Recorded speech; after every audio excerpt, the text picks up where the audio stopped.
Syed Al Nahyan Foundation, it's my pleasure to welcome you to this inaugural and unique joint medical forum. Firstly, before we give the floor over to our esteemed speakers, let me say a few words on the background and objectives of this innovative event. The Khalifa Foundation has long been associated with both MD Anderson and the Mayo Clinic over many, many years. This particular initiative is to give UAE doctors, medical students and healthcare administrators the chance to undertake further training in their specialist subjects. The Foundation is therefore delighted to have the pleasure to host such distinguished and well-respected specialists from both well-respected hospitals. They will present an overview of available opportunities in a wide array of specialties, and collectively they bring with them a critical mass of expertise and experience in the topics they will discuss. The object is to develop and build on the skill set of our homegrown talent, which in the future will greatly impact and enhance the practice of medicine in the UAE. The speakers will introduce themselves before briefing us on their speciality subject and advising what educational programs are available to suitably qualified candidates.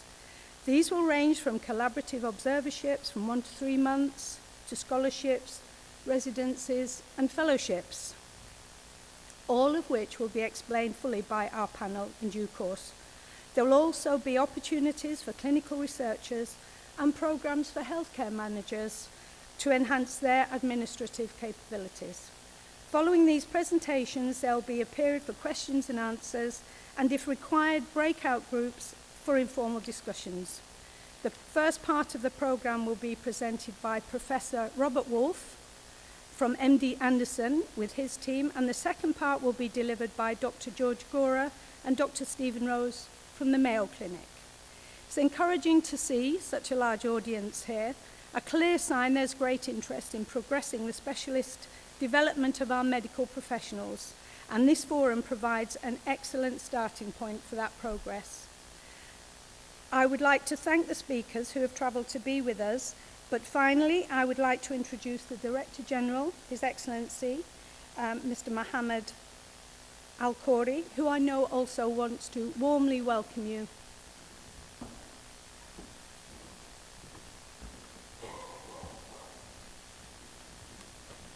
Assalamu alaikum wa rahmatullahi wa barakatuh. Bismillahirrahmanirrahim.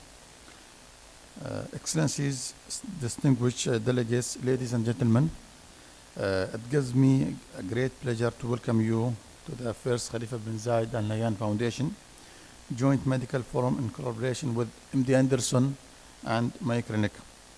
I extend a special welcome to our distinguished guest speakers from these hospitals that have traveled to be with us today from the USA. The partnership between Khalifa bin Zayed Al Nahyan Foundation, MD Anderson and my clinic are a result of our strategy of strengthening and sharing experience with major global medical institutions that focus on health care, groundbreaking research and health education initiative. Our speakers today are from two world-famous institutions that are consistently rated among the most highly ranked hospitals in the USA. Both hospitals have major academic teachers centers that research and practice the latest technique and incorporate their finding into new treatment plans. Therefore, who better to share their education knowledge and expertise than these key international doctors who together bring experience from across the spectrum of clinical practice and research.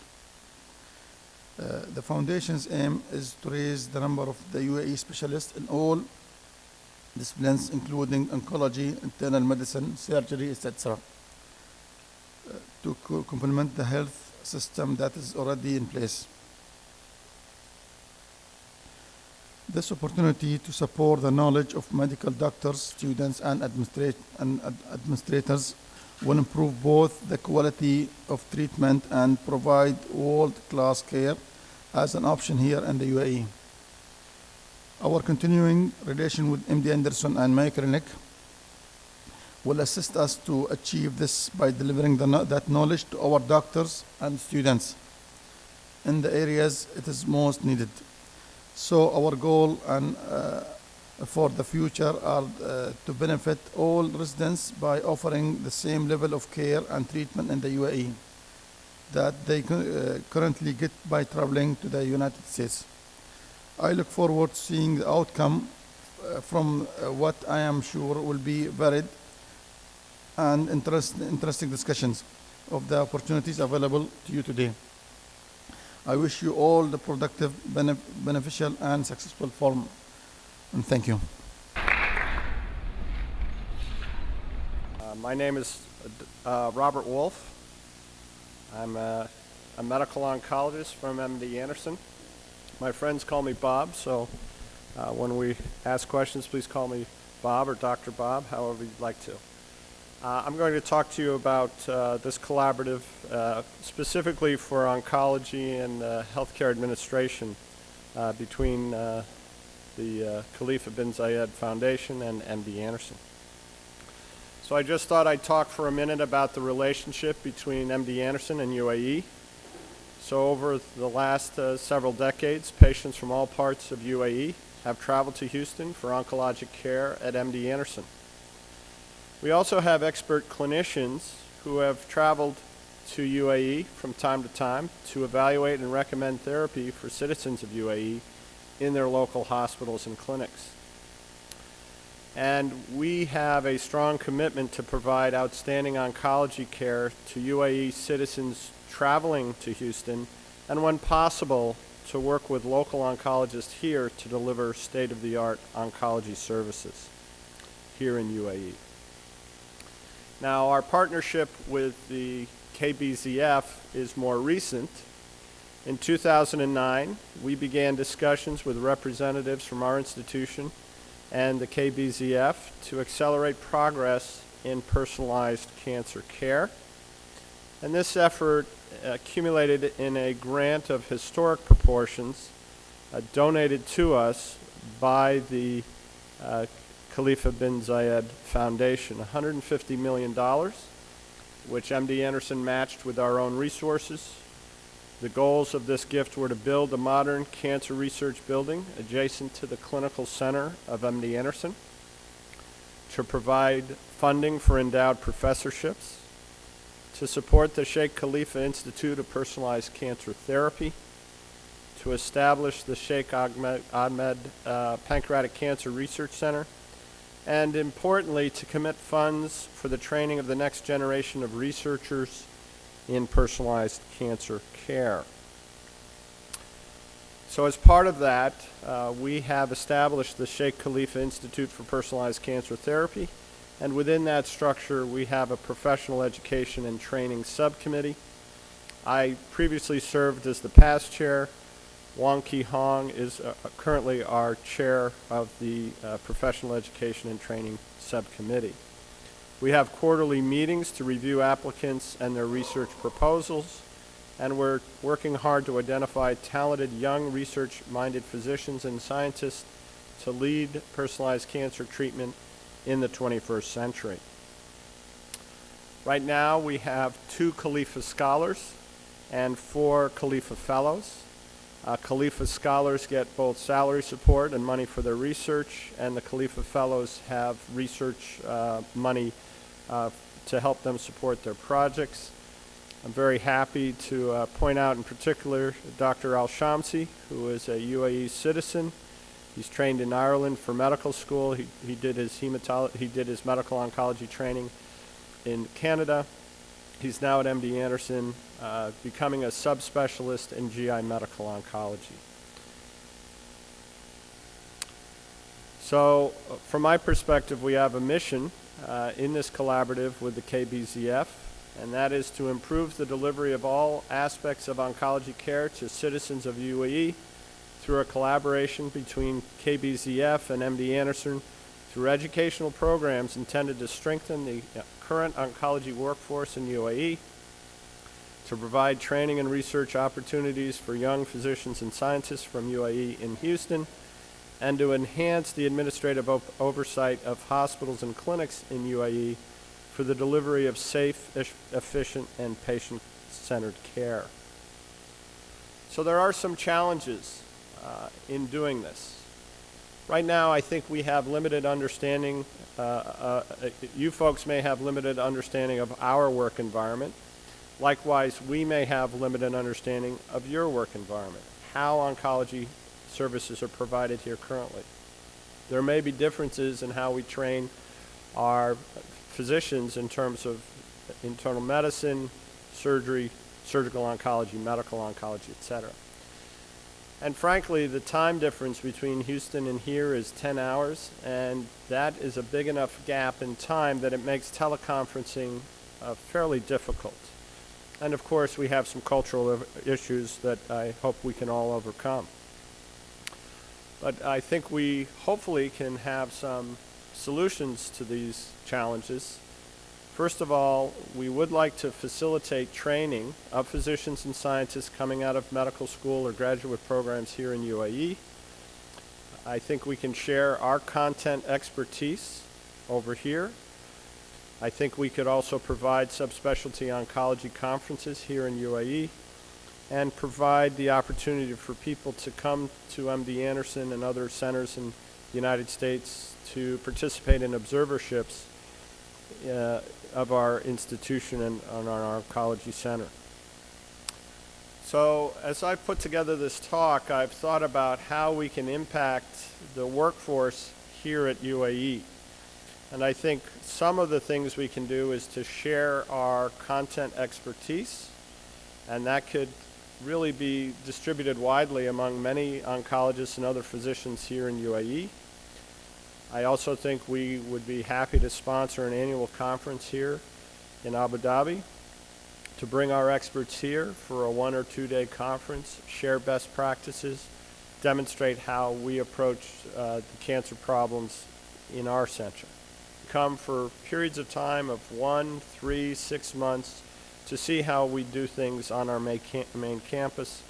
And lastly, to provide for probably a subset of medical graduates fellowship, residency, and fellowship training in Houston to really allow them to come back with a lot of robust training to help the people here. So just to give you an example of some of the oncology content expertise, every 3 or 4 years we publish the MD Anderson Manual of Medical Oncology. I'm honored to be one of the editors of this textbook. It is available to you all on Amazon.com, just so you know. But this is actually, we're about to have our 3rd edition, and this will be an online edition, and I think we could partner with the folks at KBZF to hopefully provide that online content to the doctors here in UAE. On the flip side, I've just talked about a medical oncology reference, and we also do this on the surgical oncology side. We have many authors who also participate in the development of this surgical oncology handbook, and I think this could also be of value to the doctors who've already trained here in UAE. We also have developed pathways and guidelines very similar to the NCCN, which is an organization you folks may be familiar with, the National Comprehensive Cancer Center Network. But we have different diseases, and we have algorithmic approach to mapping out the care for individuals depending on their disease stage, their performance status, etc., their pathology. Secondly, I think it would be wonderful to have an oncology conference here in UAE on an annual basis, probably held over 1 or 2 days. I think we could have a multidisciplinary program in a variety of disease sites: lung cancer, breast cancer, GI tumors, hematologic malignancies. I could envision having some keynote speakers and major presentations of our clinical and research programs, and then to have breakout sessions for subspecialists, technical issues in tissue preparation, molecular profiling, best practices, and some case-based learning. And then I think, again, it would be of value to have our physicians go out to the various sites, hospitals here in UAE, to really interact with the physicians and researchers in those centers to share our ideas. Next, I think observerships could be a very powerful way to help the workforce here for doctors at a variety of levels of training, medical school, residency, fellowship, and fully trained physicians to come to MD Anderson for 1, perhaps 3, maybe 6 months to immerse in our system, to spend time in our subspecialty clinics, the thoracic center, the breast center, the leukemia center, and really understand how we approach patients with these various diseases.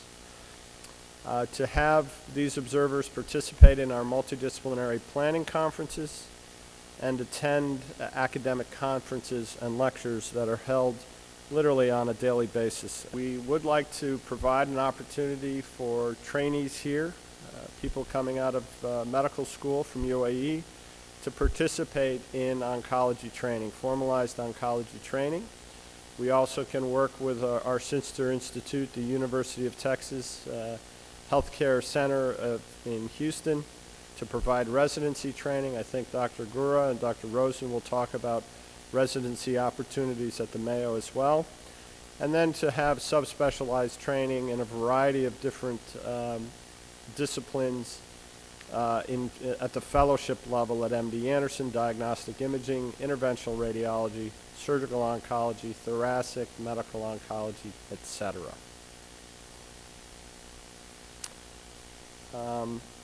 I'm going to talk specifically today about training in medical oncology and how that's done in the United States, and specifically how we do that at MD Anderson. And then Dr. Vaporshin, my surgical colleague on the panel today, will talk about formalized training in thoracic surgical oncology. Now, in addition to providing training for clinical people, for physicians in their training, I think we also have an opportunity to help your research scientists develop expertise in personalized cancer therapy through the Sheikh Khalifa Institute for Personalized Cancer Therapy. I could envision visiting scientists to come for 1 or 2 years to immerse in the research we do in personalized cancer therapy at MD Anderson. And there are innumerable opportunities for people to participate in basic translational and clinical research at our center. So we are just completing the building of the Sheikh Zayed Personalized Cancer Therapy building on the main campus. That's the picture off to the left of the screen. And then this is a picture of the inside. There's a lot of open space where we're going to have tables and an area for the researchers to come together, talk about their different research interests, have collaborations within the building itself. We're very excited about this. This is going to open in roughly January or February of 2015. Now, as part of the generous gift from the Khalifa bin Zayed Foundation, we have already established the Sheikh Khalifa Institute of Personalized Cancer Therapy, and support from that donation allowed us to develop something called the Clearinghouse Protocol. This was a way for us to take patient specimens, surgical specimens and biopsies from our patients, from our cancer patients, and have them undergo genetic profiling. So we've already profiled the tumors from over 2,000 patients, and I'm showing you the breakdown of the different tumor types that we've done genetic analysis on, to a large degree supported by the research dollars provided by KBZF. And what we've found is that we have a subset of very common mutations in these tumors, P53 mutations, PI3 kinase mutations, KRAS, BRAF, etc., and then more rare mutations that we see in small numbers of patients, things like JAK2, FGFR, etc. This has been a very powerful tool. Now, right now, I would say we're sort of in the era of beginning to use this genetic information from the tumor to help us define our treatments. And so what we're doing is finding mutations in the tumor that we can act upon, meaning we have drugs available to us that are specifically designed to work against the mutation within the tumor. Right now, less than half of our patients have a mutation that we can act upon, and even fewer actually go on clinical trials with the drugs we have available. But our hope is over time we have more drugs available for very specific mutations, and more of our patients are treated not just with an empiric combination of chemotherapy drugs, but very specific drugs for the mutations in their tumor. And the Sheikh Khalifa Institute has been extremely important in our developing this program for our patients. So in terms of opportunities for research scientists, I think the Sheikh Khalifa Institute for Personalized Cancer Therapy could have a major role and could participate in our Khalifa Scholars Program. Our current president, Dr. Ronald DePino, has also developed something called Moonshots Program, where we're taking substantial resources and investing them heavily into improving and accelerating progress in a number of diseases. Right now, our moonshots include heavy investment in the management and treatment of leukemias, women's cancer, specifically breast and ovarian cancer, lung cancer, melanoma, and prostate cancer. We've also established platforms to help us broadly in these different areas. So we work in areas of proteomics, genomics, immunotherapy, functional imaging, etc. And MD Anderson has very robust laboratory research space, and we have a world-class research expertise to allow research scientists from UAE to come and further their expertise at our center. So to summarize, I think this collaborative has great opportunities to it. I would like to think I've just provided you with a variety of options to improve oncology care in UAE, to consider a combination strategy where some of what we do is over here with conferences, sharing our content expertise to help foster the education of practicing oncologists and young physicians early in their training, and again, to provide opportunities for research scientists. And we're going to have Dr. Gura and Dr. Rosen give an introduction of the Mayo aspect of things, and once we get started again, I'm going to talk specifically about medical oncology. Dr. Vaporsian is going to talk about surgical oncology subspecialty training. Belinda DeBose is going to talk about requirements for training in U.S. residencies and fellowships in terms of USMLE, ECFMG requirements. And Candace Baer is going to share her thoughts about developing expertise in hospital administration and talk specifically about an administrative fellowship that we have developed at MD Anderson. So with that, I'd like to thank you all for coming. I specifically would like to thank His Highness Sheikh Mansour, who's been sponsoring this event, His Excellency Mohammed Haji Al-Khoury, who's welcomed us today with our colleagues from the Mayo Clinic, and of course my other friends at the Khalifa bin Zayed Foundation, Amira, Farah, and Leslie Cooper, who've all worked very hard to organize this meeting and help us to get together and share our thoughts. So I'm going to turn it over now to Dr. Gura, I guess, to give us his thoughts.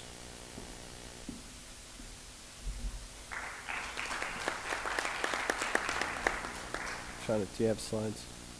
Well,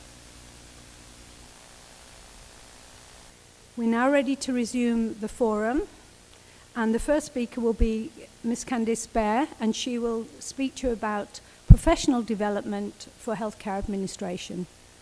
Then the Mayo Clinic will give you their presentation, and after which lunch will be served, and you'll have an opportunity to mingle with the speakers if you'd like to catch up, ask them any questions, or generally say hello. I'm sure they'll be pleased to speak with you.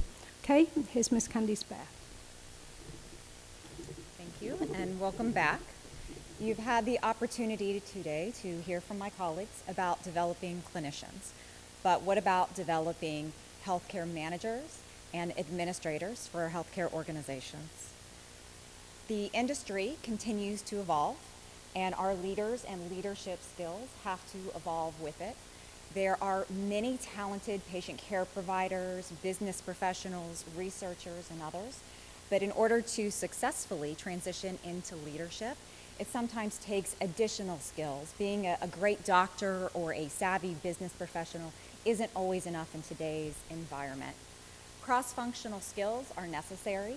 Taking depth of knowledge or content in a specific subject area and integrating it with more cross-functional knowledge across the many areas that have to integrate in order for healthcare delivery systems to work and function properly is really important. We have to develop leadership skills and experience while cultivating the creativity that is really the foundation of our industry. So how do we do that?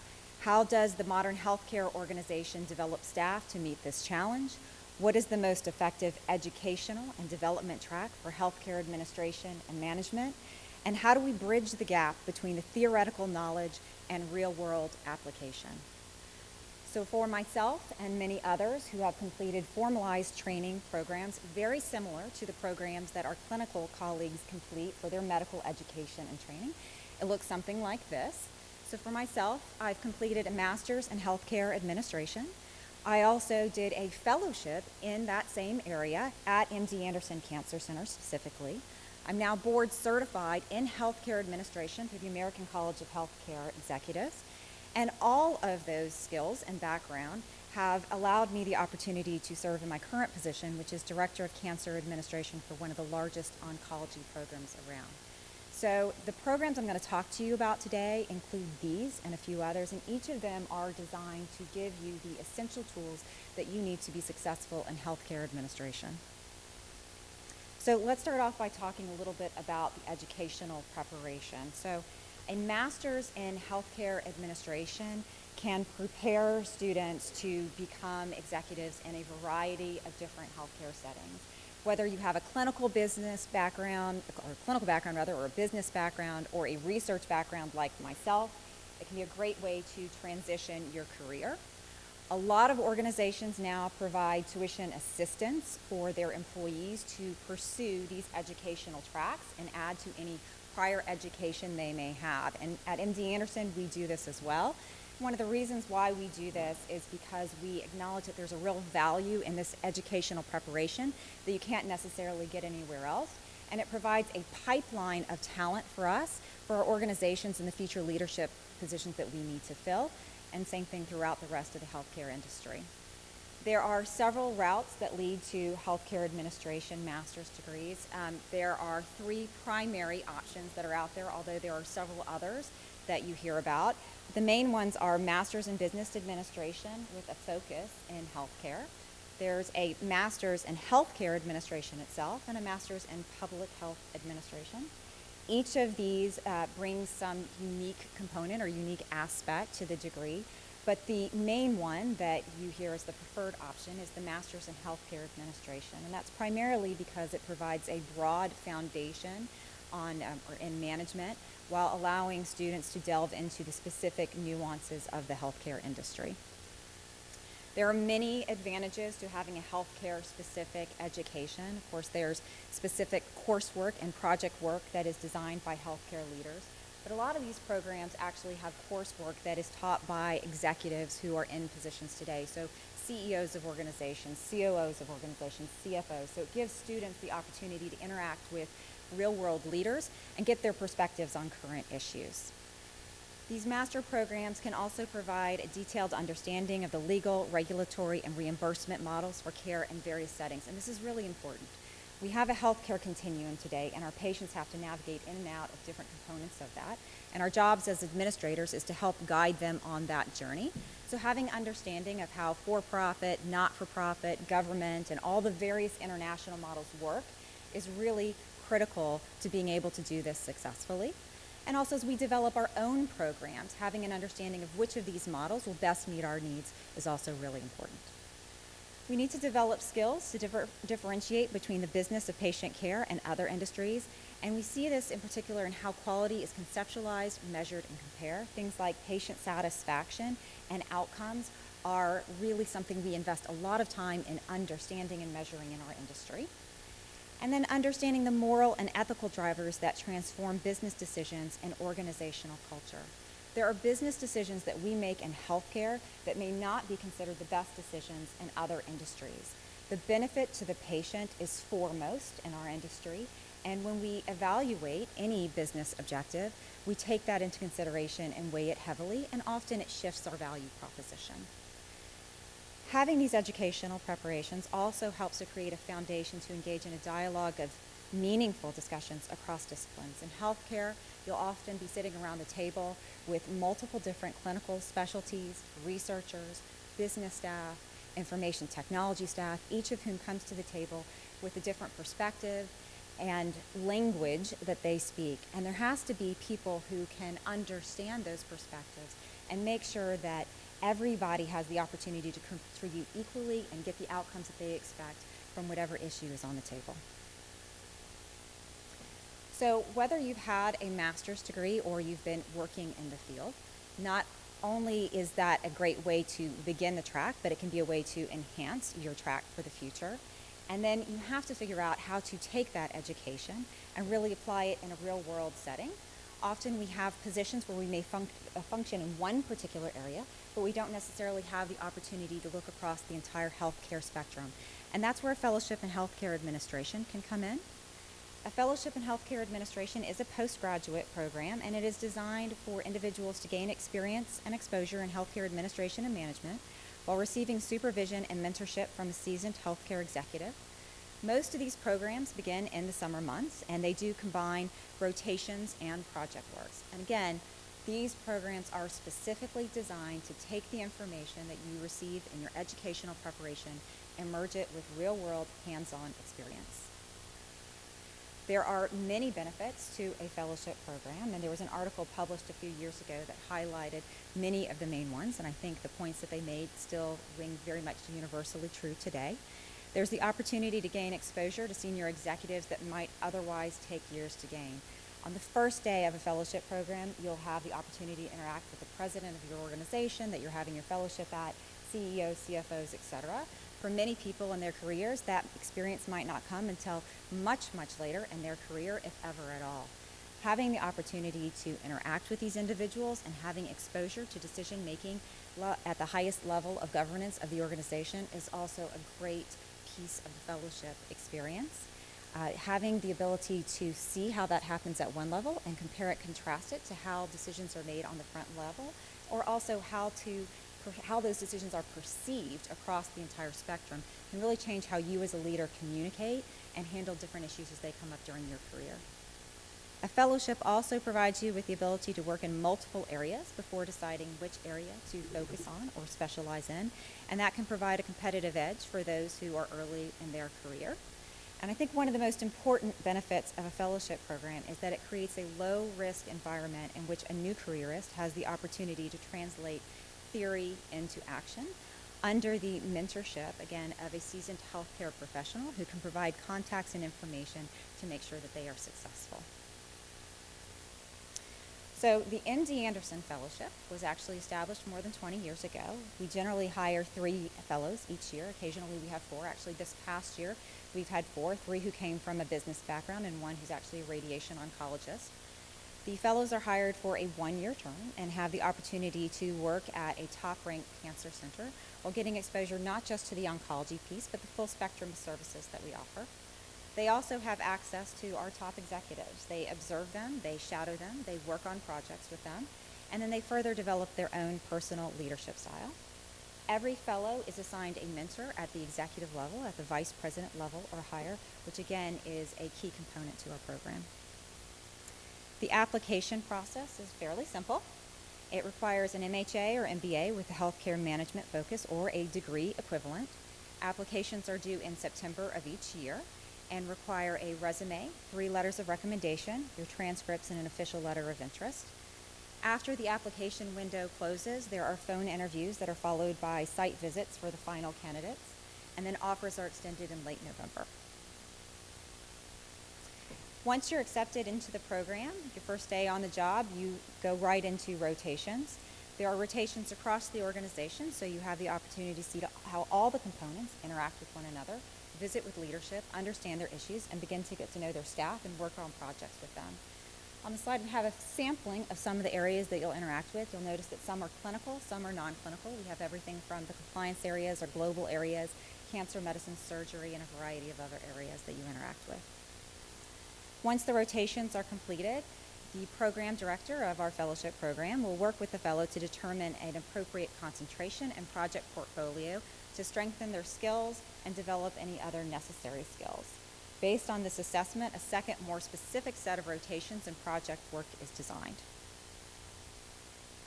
The MD Anderson Fellowship Program focuses on a number of core competency areas that are listed here, and these are specifically designed to help our fellows meet all the prerequisites for board certification in healthcare administration. So what does that look like? Board certification is offered through the American College of Healthcare Executives, which is an organization that was established in 1933. It is an international professional society with more than 40,000 healthcare executives that participate in it.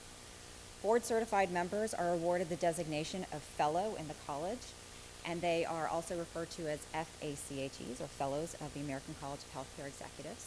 Again, the MD Anderson Fellowship follows ACHE guidelines and principles and aids in preparation for certification. The application process to become board certified in healthcare administration really has 2 parts to it. First is an initial application to even begin the process. In order to do that, you have to be a member of ACHE. You have to hold a master's or other advanced degrees, have a healthcare management position and a minimum of 2 years in healthcare management experience. You have to obtain 3 references from current fellows, and fellows in this context are people who are already board certified, and one of those has to be a structured interview. And then you have to provide a copy of your current job description, organizational chart, and resume. Once that initial application is accepted, you can begin to move through the criteria for actually becoming board certified. So while the application requires just 2 years of management experience, in order to actually become board certified, you must have a minimum of 5 years of management experience, 36 hours of healthcare management continuing education during the preceding 3 years of becoming a fellow. And I just want to pause there for a second because this is a really important external benchmark. ACHE is very committed to professional development, continuing education, not just for becoming board certified, but also for maintaining board certification. And this is just one of many external benchmarks that we look to within the profession. At MD Anderson, we've recognized that having leadership training specifically is also incredibly important. So we now require all of our management and administrators and leadership to have a minimum of 12 hours of leadership training in any given year, in addition to any other continuing educational efforts they may partake in for keeping current on industry trends or other education. The other FACHE requirements require participation in 2 healthcare-related and 2 community or civic events. That, again, reflects their commitment to the community that we serve. And you have to have 3 years of ACHE membership tenure. And as with most board certification programs, there is always a test. And in this case, the test for board certification in healthcare is known as the Board of Governors Examination in Healthcare Management. The Board of Governors exam is a test of competency rather than book knowledge. It tests all the areas listed up here, and the pie chart that you see actually reflects the proportion of questions that are in each area of the exam. Board certification signifies expertise, experience, and commitment to continuing education and professional development, and indicates a level of achievement in the profession. And this is just as important for healthcare administration as it is for our clinical counterparts. So what if you already have a master's degree or you already have experience and really what you're looking for is to cultivate some more specific skill sets? We've heard from our partner sites that oncology is one of the areas where there is a critical need for specific skills that may not be available in educational programs or job training elsewhere. And so at MD Anderson, we've created a new oncology leadership development program. The Oncology Leadership Development Program is really focused on not just giving people exposure and experience to existing healthcare operations, but also on how to build new startup operations from the ground up and how to expand our networks. This leadership program provides experience across multiple business models, and there are up to 3 management development associates that we will be hiring annually. This program shares a lot of similarities with our traditional fellowship program, but it is 18 months in length as opposed to the 12 months that were in the other fellowship program. And it includes rotations throughout what we refer to as our cancer network or our global division, which contains 3 different areas. Our regional administration office, where these individuals will learn about ambulatory operations, management, and finance. Our physicians network, which really deals with a lot of our certified members and partner sites throughout the world. And there they'll be learning more about quality, oncology program development, and business development. And then our central business and clinical development and clinical operations office, where they'll learn about market analysis, contract negotiation, gap analysis, and startup operations. The rotations through each of those 3 entities last approximately 4 months each. And then that is followed up with 6 months of job training in a selected concentration area. There are supplemental online and instructor-led classes in a variety of different areas, including biology of cancer, diagnosis, clinical research, and principles and practices of management. And the curriculum is also supplemented with monthly lectures from subject matter experts. The volunteer program at MD Anderson is really quite unique. We have a volunteer force of more than 2,000 people that supplement our existing employees, and that's something that we want to make sure that these individuals have exposure to and understand how they can leverage that throughout the cancer network. So we have a component built in for them to do that and to gain additional exposure to patient and caregiver issues through that network. And as with the other fellowship program, there's also built-in mentorship from executives within our global program. The requirements for this program are that you've completed an accredited master's degree program, you have previous work experience in a business or healthcare setting, which may include an administrative fellowship program if you've gone through one of those. We're also looking for people who have geographic flexibility and a global mindset. Again, keep in mind you're going to be traveling throughout the area for our regional operations that are close to our main campus in Houston, but also throughout the United States and possibly the world as you work with our partner sites in other areas. We're looking for people who have strong analytical and problem-solving and communication skills as well. The application process for this is also quite simple. It's current resume, 2 letters of recommendation, which can be either professional or academic, and a written cover letter explaining your interest in the position. These positions are all available on the MD Anderson website, which is www.mdanderson.org. We've actually just finished the window of applications for this program for the people who will be starting in January, but the window will be opening up again for applications in the April timeframe. If none of those tracks are what you're looking for, if you have something a little bit more specific, maybe a shorter time frame in mind, we do offer observerships and internships as well. These can be accommodated for shorter periods of time and of course customized to meet your needs, whatever they may be. So those are the major tracks that I wanted to cover today. I think there's a real benefit to investing in the education of our administrators to make sure that we're keeping them up to speed at the same standards that we expect of our clinical counterparts. That'll open it up to questions. Anything? Yes.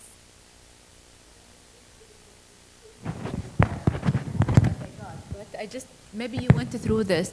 So the background of the people doing the master or the leadership program, not necessarily physicians, isn't it? It could be a nurse, it could be administrative, it could be anybody, right? It could be anybody. Yeah. So we've had a combination of all of those in the past. Like I said, this year we have 3 people coming from a business background and 1 person who's an MD.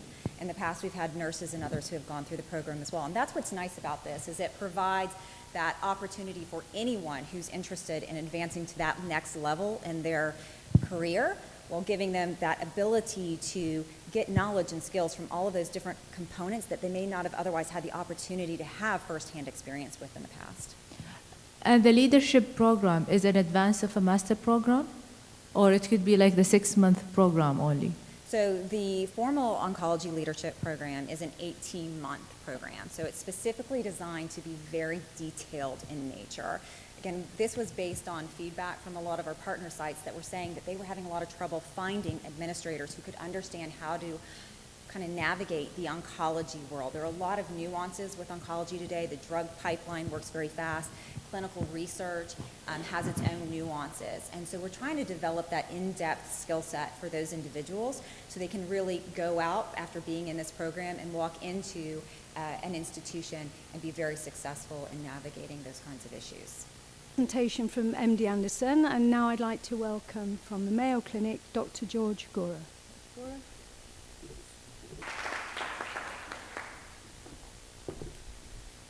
And I also would like to thank the Khalifa Foundation, Sheikh Mansour, and His Excellency Mohammed Al-Khoury. I'm a cardiologist. I've been at the Mayo Clinic for a long time, about 45 years, probably longer than most of you have been around. But I've been coming here to the UAE for over 25 years. I think what I've appreciated most is the culture and the trust and the privilege to have the trust of the UAE people. My presentation today will be to give you a background on where we are and why we operate the way we do, and then my colleague Dr. Rose will talk to you. He's the Dean of our medical education, and he'll talk to you about the opportunities. Now, this is an exploratory process for us. We have made an agreement with the Khalifa Foundation for education of administrators and physicians in the care of many people in the UAE, and we have received great support from the Al Nahyan family and now the Khalifa Foundation. So without too much more introduction, I think we'll just turn it over to the MD Anderson, and then we'll proceed with our own presentations. Thank you.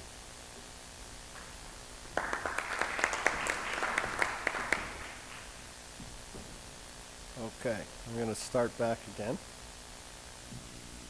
And I'm going to talk to you specifically about training in medical oncology. This is a sort of an exploratory experience for us.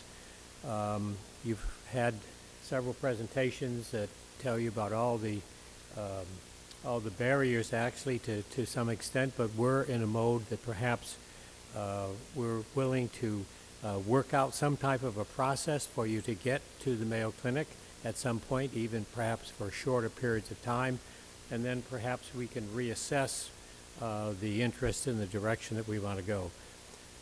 We feel that it's very important that you understand your environment. So this is going to be a little bit lighter. I'm going to actually show you where you might be coming.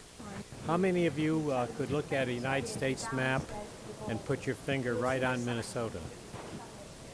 See, good. I got to tell you where you might be coming. But we wouldn't be here unless we were dedicated to make a difference, just like MD Anderson. We're both very busy institutions. We have a lot of responsibilities, but I think that we have great respect for this culture. There's a lot of trust, and we really do want to make a difference, and that's why we're here. Okay, well, it shows that I've been there a long time. I put 2 pluses because I still want to keep on being there. But to tell you a little bit about our environment, I have no contract. 45 years ago, somebody put their hand on my shoulder and said, would you like to work here? So that's kind of a unique experience, and there's a lot of unique things about the Mayo Clinic.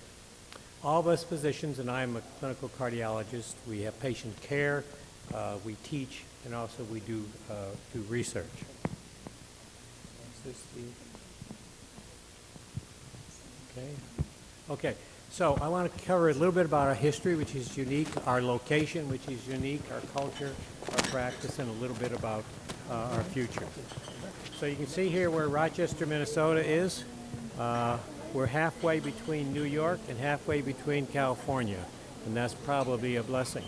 So there's no one passing through just by happenstance. You have to have a purpose to come here, and it's usually for a medical reason.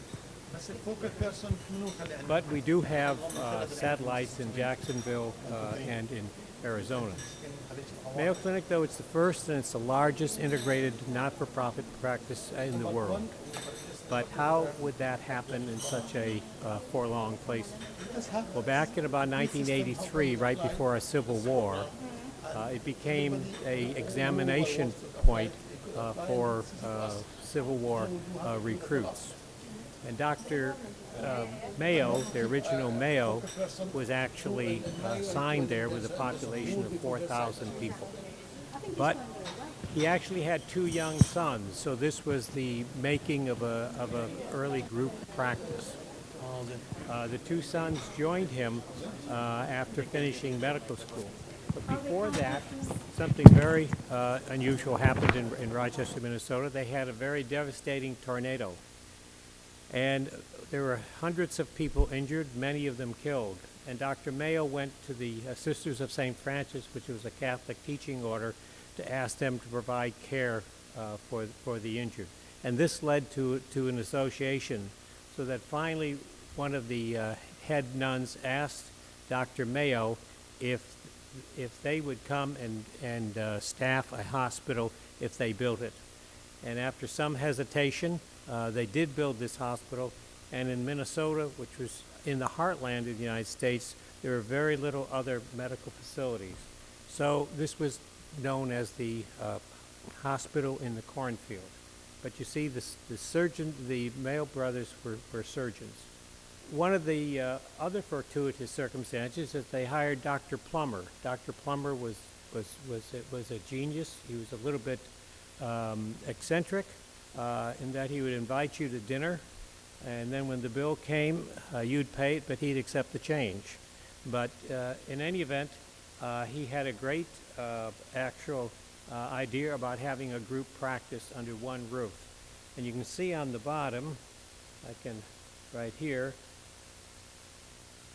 so the Mayo Clinic actually opened in 1914, and it was the first building actually designated for this integrated practice. Dr. Osler from Oxford mentioned in 1919 that the Mayo brothers were quite smart, because they realized that surgeons had their day, and that the new concept of internal medicine had to be introduced, where you actually had to understand about physiologic processes, biochemistry, and physics. So here is the Mayo Clinic as it opened in 1940, and again, it was one-stop shopping here in Rochester, in the heartland. And then doctors came from all over the world, 1915, to learn about the Mayo brothers, about these surgeons in the plains. And that's when the Mayo Medical School, or Mayo Foundation of Medical Education and Research was started, and Dr. Rose will talk to you about that. But probably one of the other critical factors that really changed our culture is that in 1910, Dr. Will Mayo went to the Rush Medical College in Chicago at a commencement address and made this comment: "The best interest of the patient is the only interest to be considered." And this actually has become ingrained in our culture. And this was another comment that Dr. Will made, and you can see from the beginning: "Remember, a call from a patient takes precedence over personal engagements. Neglect of a patient means that you are in the wrong profession." So here we have a medical institution integrated in the Midwest with a culture now that is going to place the patient as the center of your care.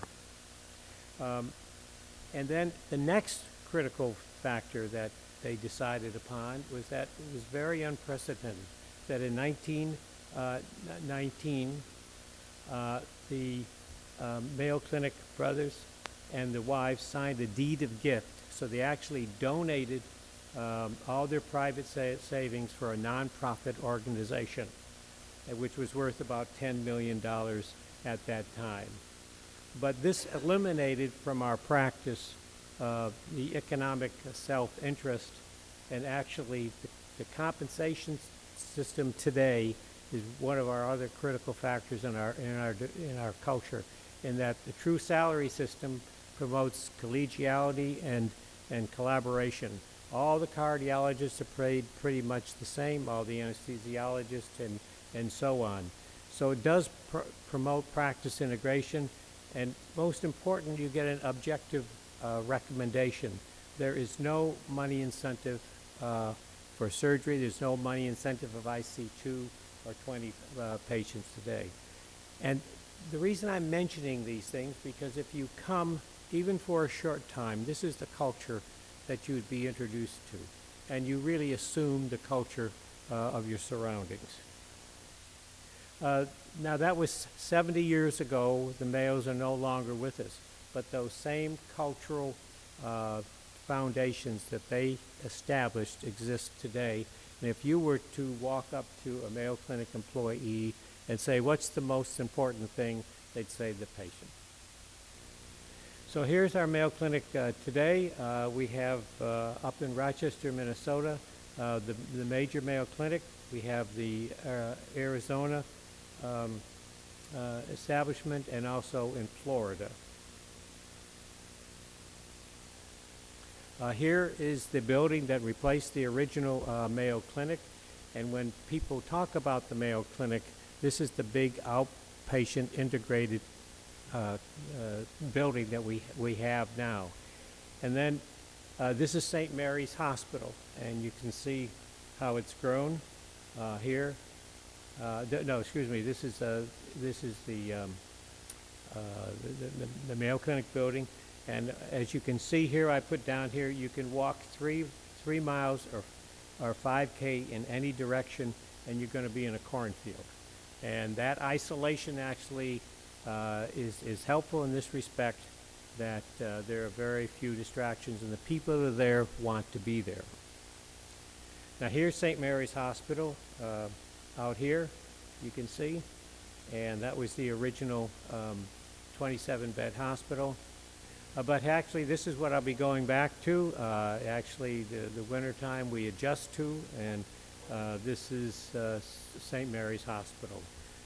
So again, people that are there want to be there, and it's an environment that is healthy, and again makes the patient feel that they're the first priority. And here actually we do have summertime. I would suggest that that any of you are interested in coming for a short period of time, I would suggest the summer, because it's a lot cooler there, and obviously it is here. Now to show how it's grown, back in 1910 there were 19 consultants, in 1930 148, 2000 we have 2000, so now we have 3,700 resident physicians. Now here again are facts now that are up to date. We have about 4,100 physicians and scientists, residents 3,100, and probably this is the one of the other secrets to our success, is that we have 52,000 allied health workers. And these people grew up in the Midwest on farms where they were taught loyalty and dedication, and they're actually, I think, one of the reasons that that of our great success, because of their dedication. And I've always said that these allied people make the physicians look really good. So we've got about 59,000 employees in our healthcare system. The total clinic patients that we see is about 1 million, every state in 140 countries, 123,000. So it's a huge, huge operation that again has been there 150 years. Hospital days of admission. Again, as I said, you could ask any employee what is the most important thing at the Mayo Clinic, and they'll tell you that it is the patient. So if you visit the clinic, even for a short period of time, especially in your young careers, I think that these are the cultural things that are actually be felt. And I've hosted medical students from Tuam several years, and they'll come in the summertime, and I've kept track of them, and it has made a difference. When you listen to some of the requirements that you have to go through to get certification, it's kind of overwhelming. And however, I would attest that even shorter visits are valuable. Again, one of the things we do for our employees is that we outsource nothing. Even the janitorial service, the maid service, they're all Mayo Clinic employees. They all take part of our pension plan. And what we've done, actually, we've created a health building called the Abraham Healthy Living Center. You see this is kind of in the morning. Many of our employees will come to work in the morning, exercise. They can exercise there.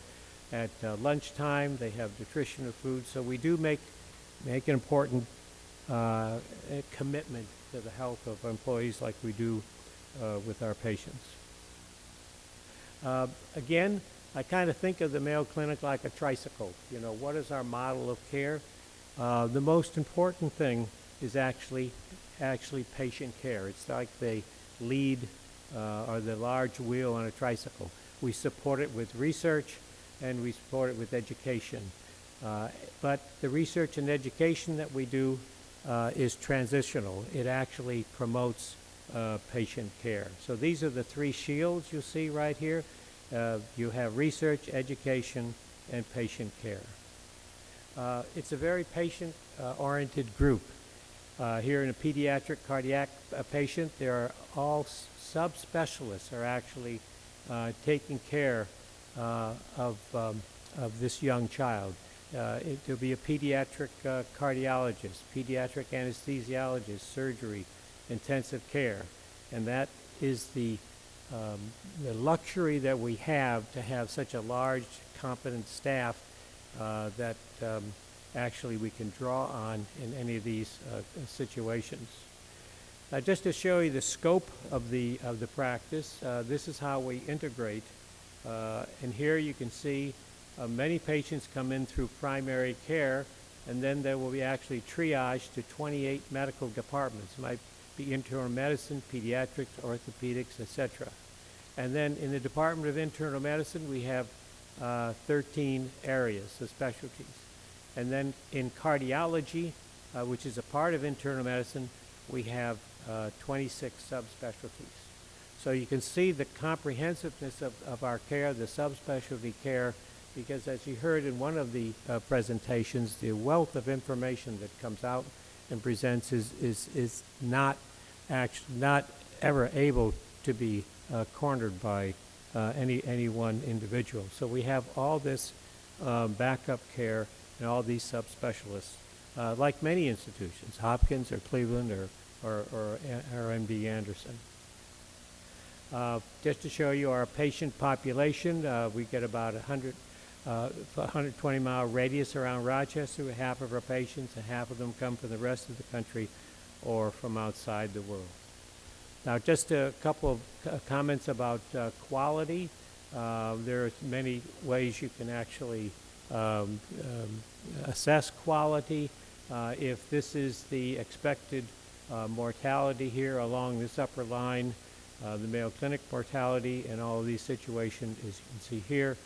And so it's a decile, so if there's a expected mortality of 40% here, we can actually tell a patient there will be about a 20% mortality. But that comes obviously with all of the support that we have at every level. And here in another situation, observed mortality for valve procedures. If I send somebody to have a valve replacement, I can say you're going to have about a 1 or 2 or 3% risk compared to other institutions that have a higher mortality. So why does the Mayo Clinic have value? Many institutions do, but we have this comprehensive expertise. We have to have the right answer from the start. We We reduce the number of multiple visits that patients have as they go through healthcare systems. We'll hopefully reduce the procedures and reduce the time away from work, and long term that will save resources. So to actually get to value, you have to have a high quality and a low cost, and that is our aim. So we like to think of it as one-stop shopping. If families come to us at the Mayo Clinic and they have a cardiac problem, there are many good hospitals in the United States, Hopkins, Cleveland. This year we just happened to be ranked as the #1 hospital in the United States, but again, that's a rotational type of award, and there are many institutions that are quite worthy. To show you where we were top ranked, and this is our future target. The future target actually is to begin to approach 1 billion people with technology. We can't do it alone. We can't do it with patient revenue. We have to have institutions like the Khalifa Foundation that actually, and the Al Nahyan family that over the years have generously contributed to our efforts, and hopefully that will continue. There's a plan at the Mayo Clinic now to create what we call a destination medical center, and in the next 10 years we intend on hiring about 25,000 employees and doubling the size of the Mayo Clinic to make it a destination medical center. How can this be done? Well, you young people, I'm sure, understand a lot about Facebook and Twitter, but this is probably what's going to happen, is that the communication will go throughout the world on the internet, and we hope to be able to reach as many people as possible with our healthcare expertise. We feel our responsibilities is always, like I said, to keep the patient first. We have to continue to provide expertise, quality. We want it to be safe and lower cost, and we want patients to be satisfied. Well, again, that's a little lighter presentation, but if you choose to come to Mayo Clinic, it's just not cold all the time. We have a lot of other assets to present to you, and we'll promise to try to break down the barriers and have you have some type of access to our healthcare system. So thank you very much.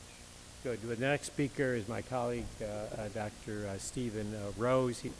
Being here, and I'd especially like to thank our host for the kind invitation that this is my first trip to Abu Dhabi. Dr. Gura has been here for the last 25 years, and having been here now on my first trip, I understand why he's come back at least 24 more times, that the hospitality has been wonderful, and it's really been a privilege and a pleasure for me to start to understand 2 days worth of information and experience with your country and the problems and the issues that face you, just as we have an opportunity to present some of the problems and issues that face us in the United States with our healthcare system.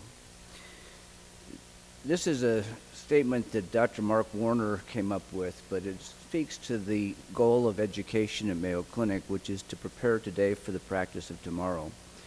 And it comes as no surprise to anyone that medical education and medical care, along with change in general in society, has been at an increasing pace. And even though I've been involved with medical education in addition to my clinical practice as an anesthesiologist for the past 25 years, hearing this list of requirements in order to conduct formal training in the United States is exhausting.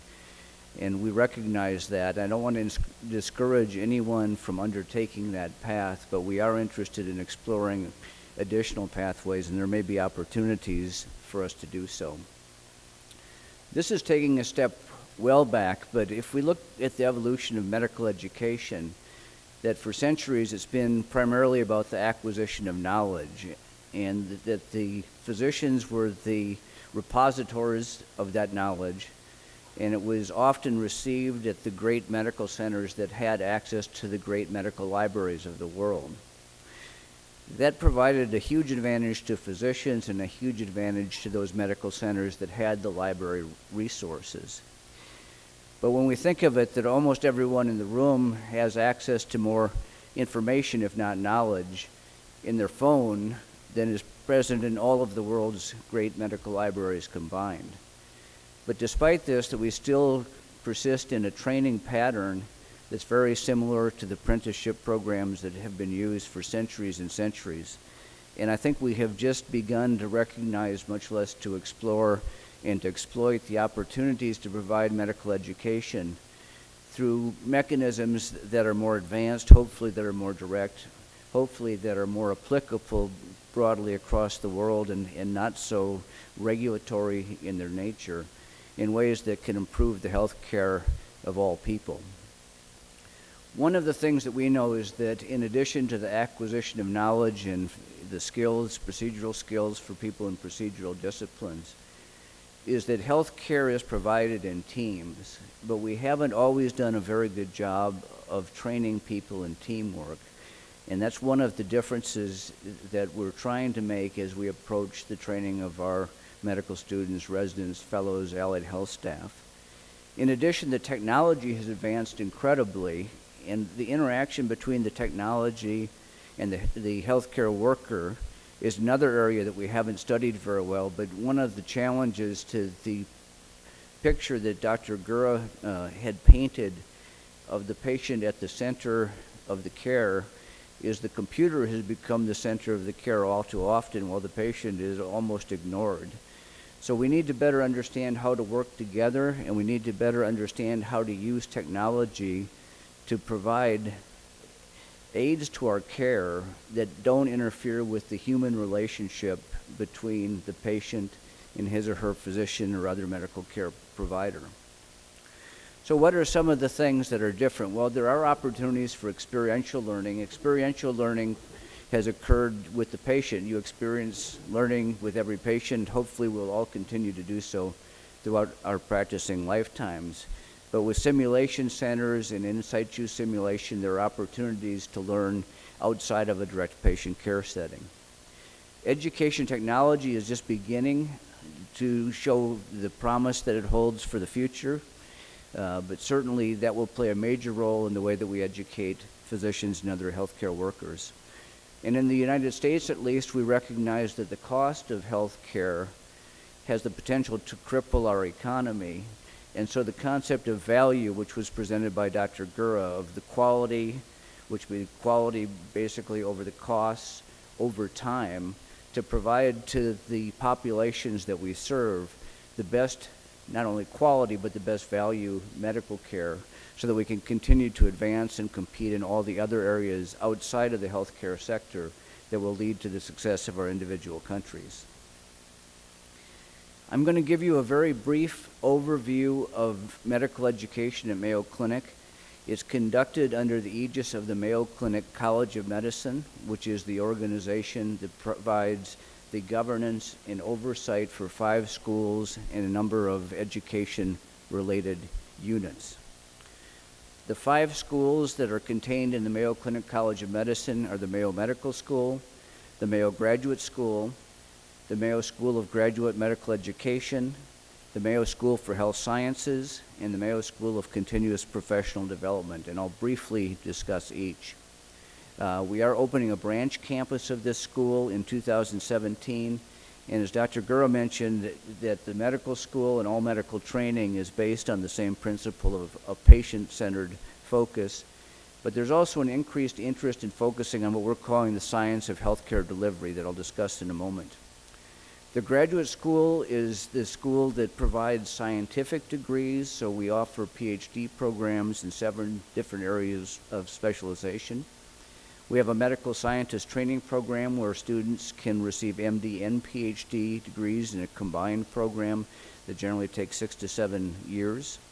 And then we have a clinical translational sciences program, and one of the interests in Mayo Clinic is to try to increase the speed with which scientific discoveries are introduced into clinical practice, because it often takes many years before scientifically known facts actually are spread throughout the practice and benefit our patients, and we recognize that it's our responsibility to try to improve in that area.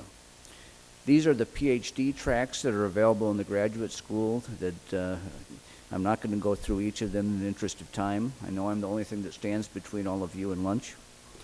I'm talking a little bit about the School of Graduate Medical Education, which is the school that I lead.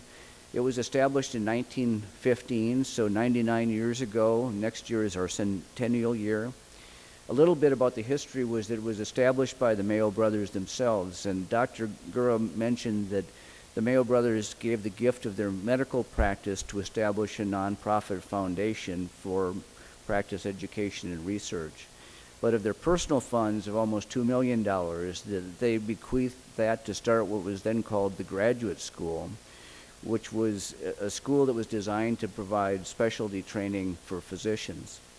And at the time of that gift, they felt that that was the best way that they could give back to the people of southern Minnesota who had led to the success of Mayo Clinic. And I think that's worth noting, that of all the things they could have contributed their own money to, including, of course, their heirs, that they chose to give the majority of it to start this school and invest in medical education for the future, and that they continued their own educations throughout their practicing lifetimes, and they particularly valued travel across the world, having people come to visit, but they also visited across the world as ways to improve the overall quality of health care. We provide training in virtually all specialties and subspecialties, and we have a total of 269 different programs, close to 1,600 residents and fellows across the 3 Mayo Clinic sites. We pride ourselves on having an international faculty. We've had a long history of international enrollment. So there's core residency training programs that are available. They range in length from 3 to 7 years, followed by the subspecialty fellowship training, and that varies from 1 year to several years, are quite significant. In fact, they seem almost formidable. And that's one of the reasons we're interested in trying to explore avenues for people to get experience without that, in addition to trying to help you better understand how you can navigate this very complex regulatory environment. The Mayo School of Health Sciences is a large, diverse school that we use for training our allied health staff. It has 43 different individual programs that range in length from months, for example, for phlebotomy, to several years for things like physical therapy and nurse anesthesia. The primary purpose of that school is to train allied health staff to participate in the team-based care that we provide at Mayo Clinic and elsewhere. The School of Continuous Professional Development is a little different name for continuing medical education. This is probably one of the schools that's changing most rapidly.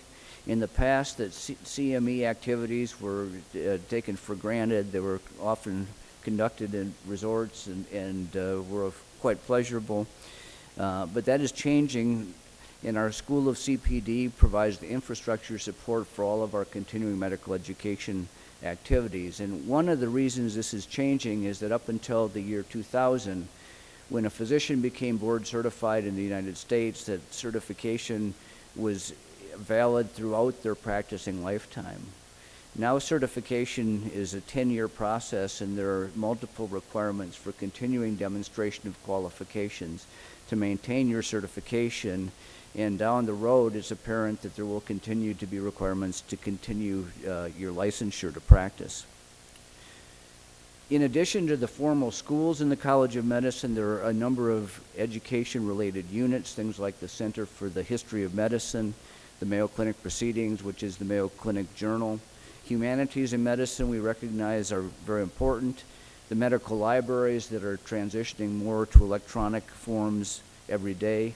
We have a section of scientific publications that helps residents, fellows, medical students, and others to prepare manuscripts for publication, helps them with editorial duties, helps them understand how best to present the results of their work.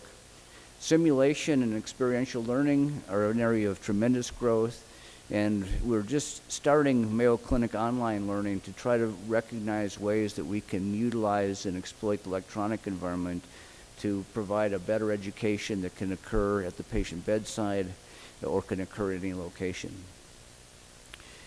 Part of all of this is some timeless qualities, and one of them is quality. It's based on the primary value that Dr. Gura emphasized of the needs of the patient coming first. It's not as though quality patient care or safe patient care are new concepts, but we tend to roll through these things, I think, as a matter of re-emphasis. We do offer a quality academy that's available to any Mayo Clinic employee. It has courses and training for every employee, including employee multidisciplinary teams. It has a portfolio of coursework that's available and also can provide consultation to try to improve the quality of patient care at the site at which it's delivered. Safety, obviously, is a part of quality, that we have a culture of safety with a specific emphasis on 5 safe behaviors: pay attention to detail, communicate clearly, have a questioning and receptive attitude, hand off effectively or provide effective transitions of care, and this is one of the biggest challenges in the complex contemporary medical care environment, and to support one another, to recognize that we're all working on the same team and all working for the patient's best benefit. I don't want to ignore nursing education. It isn't administratively included in the College of Medicine, but we have a very extensive nursing education programs for both basic nursing and for more advanced education in nursing. And we employ about 5,000 registered nurses at Mayo Clinic. This dates back to the Sisters of St. Francis, who originally started St. Mary's Hospital, which is associated with Mayo Clinic. And then our nursing staff plays a critical role in the multidisciplinary team care of patients. They have a very extensive infrastructure and resources for education. Just a few brief words about experiential learning and simulation. This is a quote from William J. Mayo in the early 1900s, that there is no excuse today for the surgeon to learn on a patient. When you look back that 100 years, I think we have made some progress, but we still have a great deal of project still to make before we can say that that vision has been fully realized. Simulation has become an important part of our training. Simulation is another technology that I think will allow us to provide education more broadly and help us to avoid some of the regulatory restrictions that are current impediments to learning across countries and across borders. Experiential learning and simulation tends to involve several different groups of experiences. The first was standardized patients, actors acting as patients, task trainers, most of you are aware of with virtual reality, and then the high-tech mannequins that are beneficial for many types of learning that are particularly useful for providing teams-based training.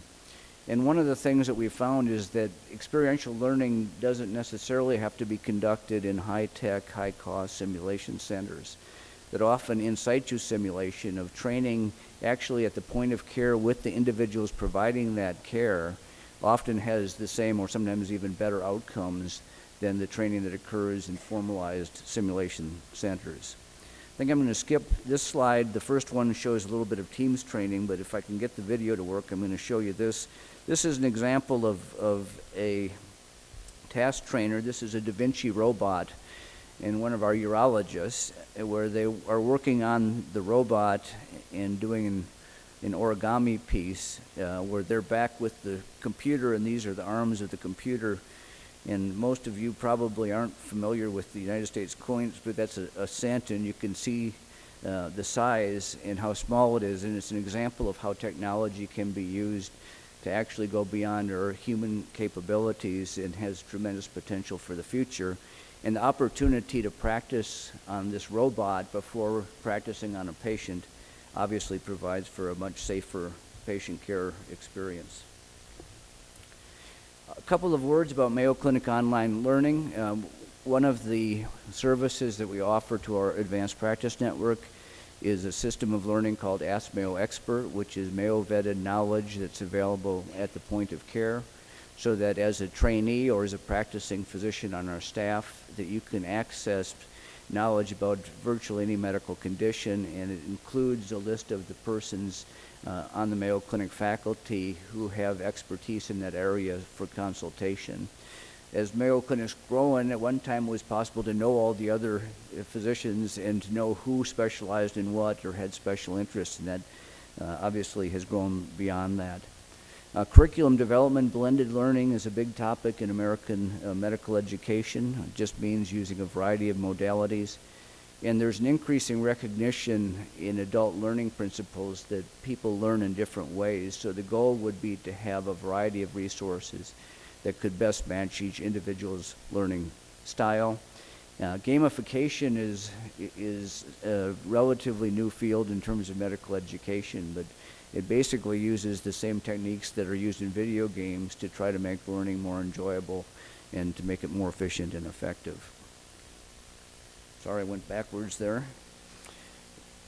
I want to talk just a little bit about the future, and one of the things that is apparent from the symposium today is how complex the medical environment is and how we can provide care that provides the benefits of this technology and the specialized knowledge in a system that functions effectively.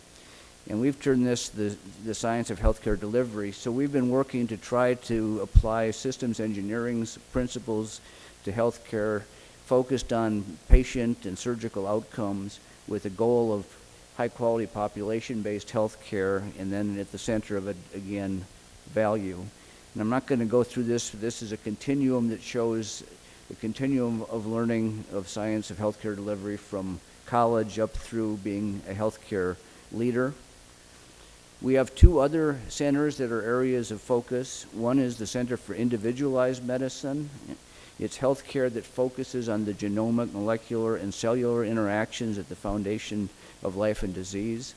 And our colleagues from MD Anderson explained how they're working effectively to look at genomics and pharmacogenomics as ways to treat each patient individually. So there's a combination and attention between the standardized care and population-based health, and then the individualized care for each patient. And both are important, and it will be interesting to see how that evolves in the coming years.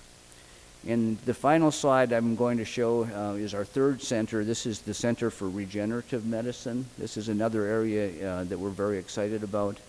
Cardiac regeneration for patients with ischemic heart disease, congestive heart failure, hypoplastic left ventricle syndrome. Beta cell regeneration in the pancreas to try to cure instead of just manage diabetes. Lung regeneration. There's even been some substantial progress in neuroregeneration to try to meet the long-term goal of actually re-innervating structures that have been denervated. I think we're still a ways from being able to treat spinal cord injuries, but certainly there have been steps that are made that are progress. I'm going to stop here. The physician training opportunities, I'm happy to discuss with anyone who's interested after lunch, and I'd be glad to entertain any questions in the meantime. So thank you for your attention.